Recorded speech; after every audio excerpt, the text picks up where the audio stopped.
Hey there, how y'all doing today?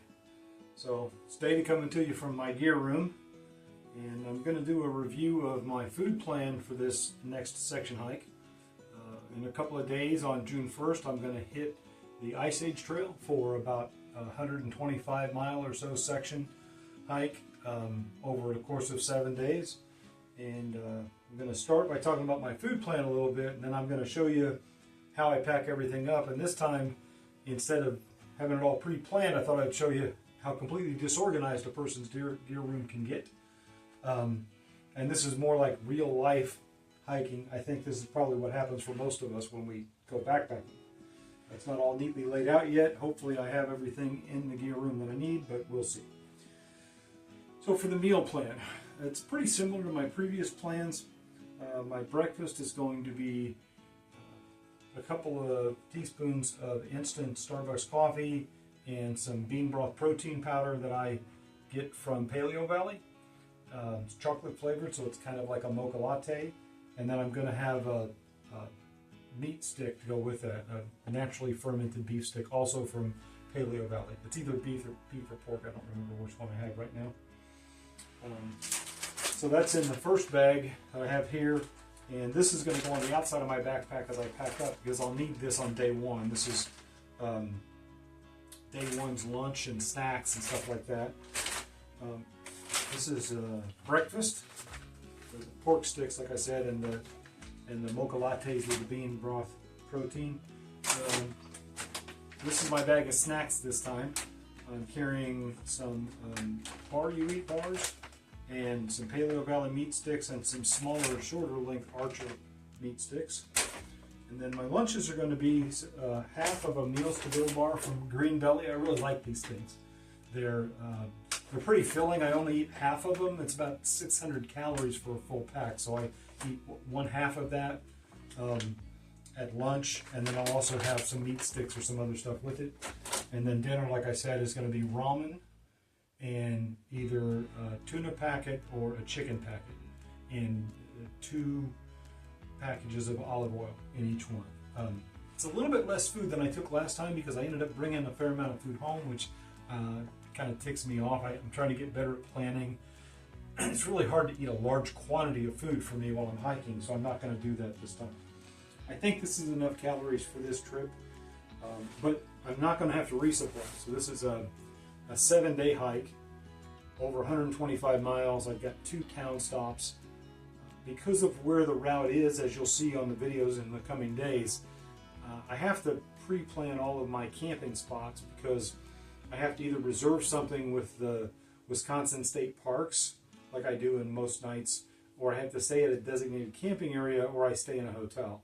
So there isn't any real ability to just randomly pitch a tent. I mean, I could, and people do it. It's not like it's a crime, but it's a rule violation, and you're not supposed to do it. And I figured out a way not to have to. So, but part of that is I'm going to be carrying all 7 days worth of food the whole way. So this is my trusty earth sack. I'm going to go ahead and pack things up.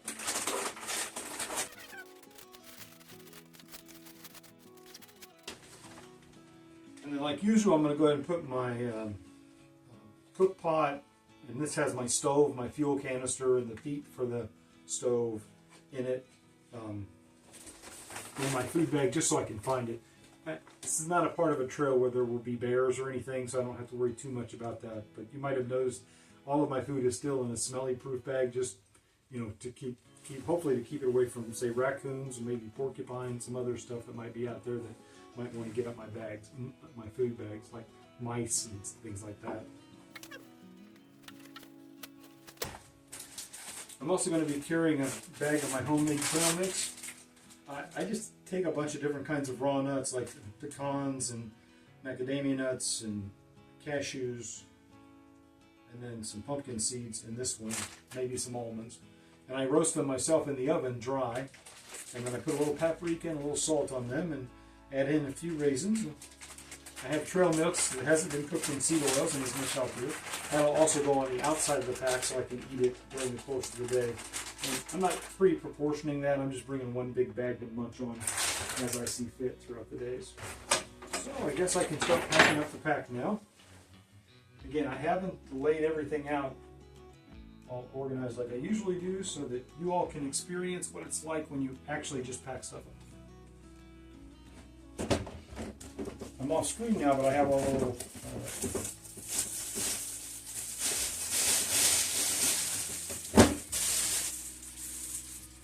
on this side of my gear room. I have a big storage kind of bookcase that I keep all the extra stuff in a fairly organized manner. So this is a nylon foam bed liner.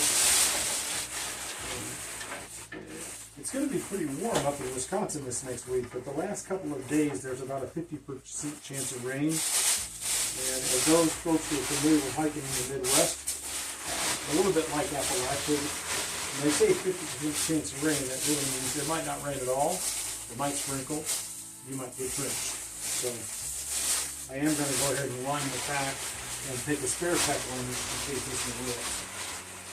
But I think it's probably not real likely I'll get rain. We'll see. Okay, so the next thing I pack up are the things that I want to stay completely dry, and that's going to include my quilt, my sleeping quilt. This time I'm taking my Enlightened Equipment 50-degree down quilt because it will be that warm. Nighttime lows are going to be in the 50s, so that should be all the coverage I need. That'll be especially the case because I have this new Nemo sleeping pad, which has an R factor of like 6.5. So honestly, I could probably just take a cotton blanket with a sleeping pad and be plenty warm enough. And for wearing in the evenings, I've got a new jacket. I've got an Enlightened Equipment jacket. I can't remember. It's a Torrid jacket, so it's a synthetic jacket that is a little bit lighter weight and good to pretty low temperatures. I don't even know if it'll get chilly enough in camp to need this, but I'm going to take it because I don't want to get chilly like when I'm all sweaty and wet in the evenings. I want to have something to put on that can keep me warm while I'm wearing my my camp clothes.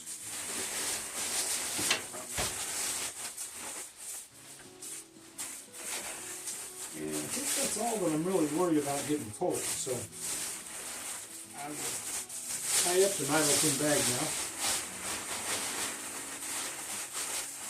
I just twisted a couple of times like if I was winding up kind of a bread bag and stuck it down next to my back in the pack.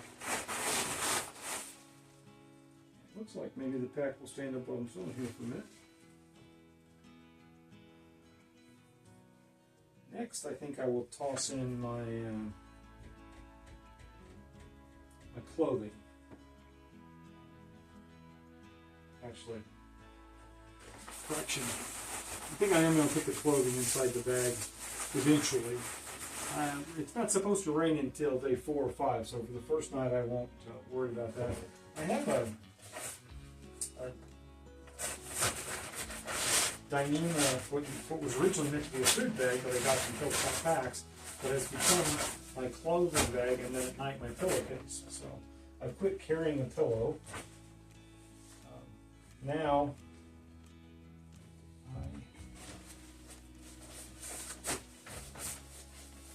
I carry this as a clothing bag. I stuff the clothes I want to stay dry in it and put it inside the pack, and then at night I take the clothes I've been wearing and I when I change into my sleep clothes over here, and I just put the clothes I've been wearing inside the Hilltop pack bag, and it becomes my pillow. And I tried that on the last 2 trips I took, and it worked really well, and it's one less thing to carry in terms of a pillow that I have to blow up and deflate and all that. This is the stack of clothes that I'll be wearing, so that'll be laid out here. I carry a couple of microfiber cloths now, which just to keep them dry, I will go ahead and put in the clothing bag. One is for wiping down the condensation on the inside of my Durston tent, and the other one is for cleaning out my stove pot after I've had the ramen in at the end of the night. They're both just little microfiber cloths that I don't even know where I picked them up. So that's it for the clothing. I'm not even taking spare socks or anything this time. the 125 miles I'm hiking this time run through a set of state parks up the very distant western edge of the city of Milwaukee up through Wisconsin. So there's some really, really nicely built and structured state parks. So there are campgrounds everywhere. There are flush toilets and bathrooms, showers, and all kinds of accommodation things.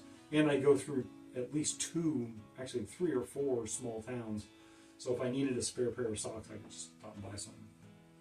I don't really think that'll be the case. Like I said, it's going to be dry all the time. This is my electronics bag. I am to that point. Okay. Food bag is kind of what goes in next because it weighs a fair amount, so I kind of want it high. I want it not too high up and not next to my body. So I put it in sideways and also kind of press it down. There we go. Now I can start stuffing smaller things in. And I have kind of gotten this down to a little bit of a system. So I'll put my toiletry bag. So this is dude wipes, hand sanitizer, my morning over-the-counter medication stuff, my little spade to dig a cat hole with if I needed one. And that's about it. And then my first aid kit, which is everything from stuff to repair my sleeping pad or my tent with, or Imodium in case I have a problem with that, or Claritin D and Benadryl in case I have a sinus attack, and Band-Aids and Leukotape and mold, and just basically, also aqua, like water purification tablets and backup matches, just every kind of first aid issue that you might need. It's not a very big bag, doesn't weigh a lot, and I only end up taking something out of it to use like every other trip, but when I do, it's stuff that I couldn't live without. So I carry a bunch of stuff in this that I don't use very often, but again, when I need it, I really need it. And it's pretty lightweight, so it can go up on top and toward the outside. It fills in little holes between other stuff I've already got in. Next up.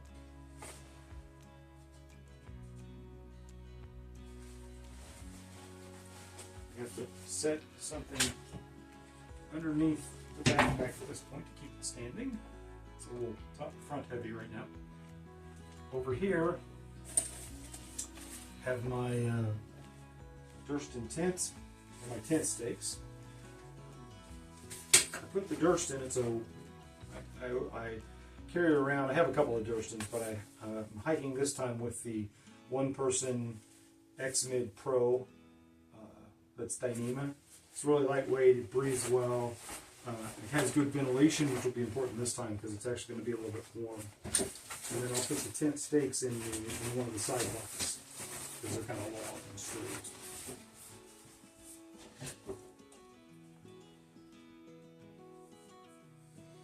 And then we get to some other smaller things.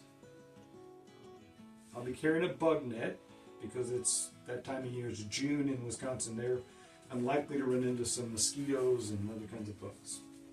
I've also treated all the clothes I'm hiking in permethrin because there will also be ticks out for sure. Since it's going to rain on days 5 or 6 or 7, I'm also going to have to bring a raincoat and my umbrella. I was going to really bring the umbrella anyway because of how I'm going to be out in the sun a lot, so I'll use it for sun protection probably as much as I do for rain, but I'll also use it. So I put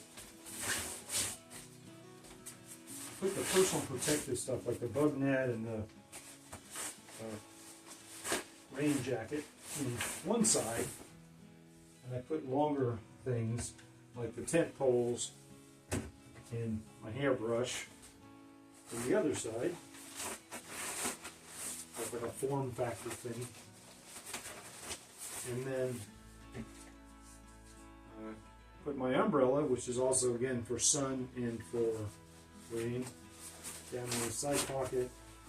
And then since I lost one recently, I've learned that I have to put another piece of shock cord with a clasp on it on this side to hold this one in place.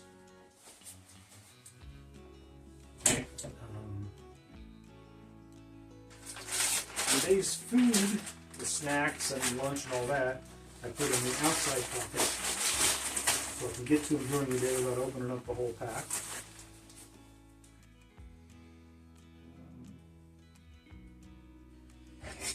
My spoon, I'm for some reason almost irrationally paranoid that I will lose my spoon, so I've gone to putting a little tiny carabiner on it, and then I put it in the back pocket, and I latch the carabiner onto one of the hooks on the pack, which is probably about as much overkill as I can imagine for one tiny piece of gear, but I don't want to lose my spoon. So,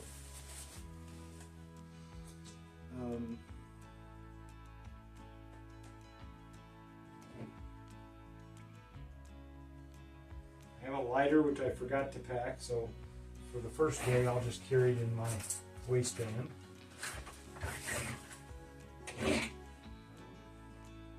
My Garmin InReach Mini gets clipped on the front at this point.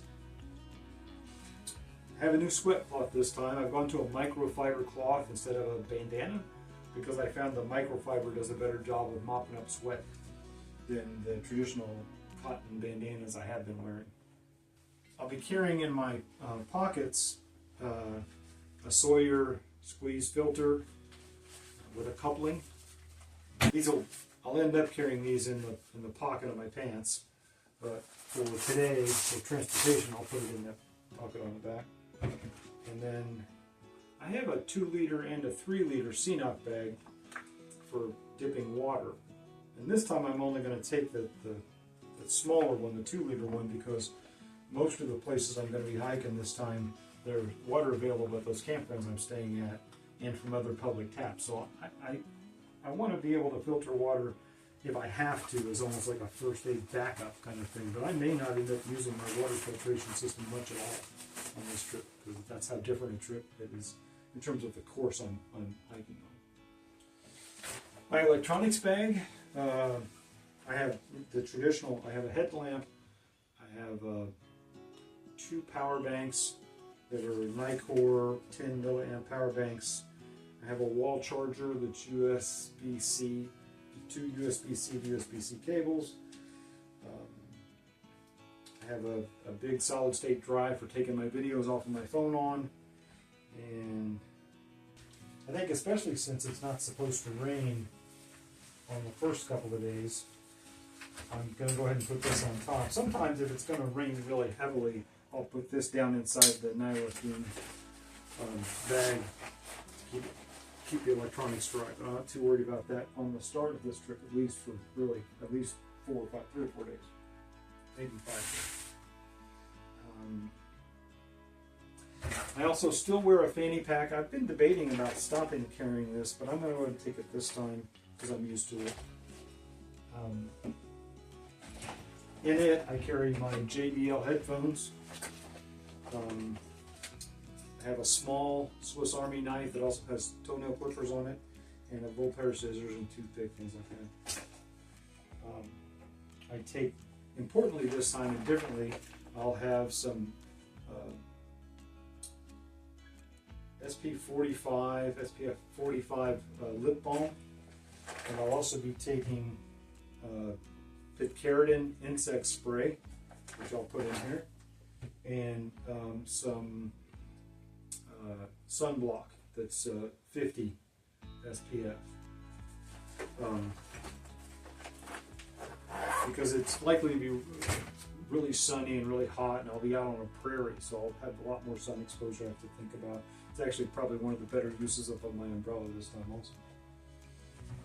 I have camp shoes, which are these kind of plastic version of Birkenstocks, which these are really light, and I've really enjoyed these since I found them. They work really well. I actually won't strap these on just yet because I will be driving up to the trailhead on Monday, and I'll wear those when I drive because they're more comfortable than wearing the hiking shoes. I'll be carrying water in these Mazama water bottles. I have 2 of these. They'll go in the side pockets on the backpack, of course.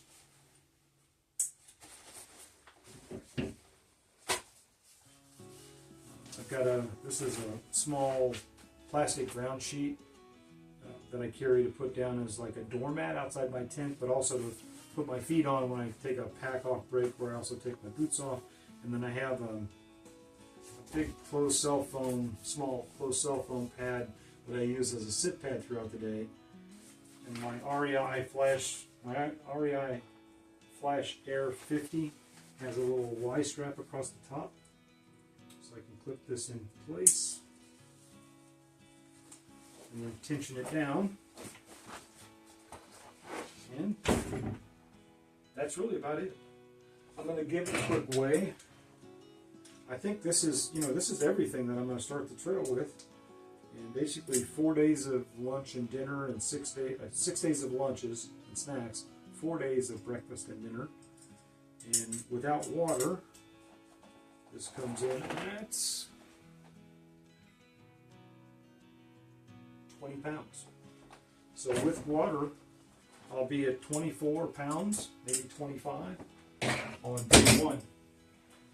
And that's pretty good. That's kind of where I thought I would be. But that's pretty light, because obviously, day one I'll eat a pound plus of food. So most of this hike I'll probably spend with a pack weight down around 20 or 22 pounds or something like that. So and it's a good thing, because I have some long days planned, as you're going to see coming up. And so with that, that whole exercise took me about half an hour is all. And as you see, I wasn't real well organized on purpose. This is kind of how I usually do it if I'm not filming it. I will be hiking, I don't know if it'll show up or not, but I will be hiking from here. Yeah, I guess you can see it. From here, down around the Whitewater Lake segment,